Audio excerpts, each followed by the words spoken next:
Kabar mengejutkan datang dari Lucinta Luna yang disebut melakukan operasi plastik lagi. Bahkan sebelumnya Lucinta Luna Sampawi pamit di media sosial demi melakukan oplas ini. Ternyata Lucinta Luna melakukan oplas di bagian wajah seperti bibir, hidung dan tenggorokan. Dilansir Instagram Lucinta Luna Manjalita, Rabu, tanggal 6 Juli tahun 2022. Dalam postingannya, ia memperlihatkan wajahnya penuh perban. Di samping itu terlihat wajah dari Lucinta Luna seperti penuh jahitan. Tidak lupa Lucinta Luna memberikan postingan tulisan setelah melakukan operasi wajah. Dikatakan juga ia pamit atas Ratu 9 Nyawa. Disebutkan Lucinta Luna kalau abis operasi ia mengaku pembuangan hodam dan operasi bedah wujud.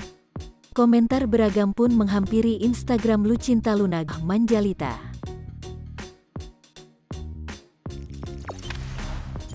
Jangan lupa subscribe, share, komen, dan like ya!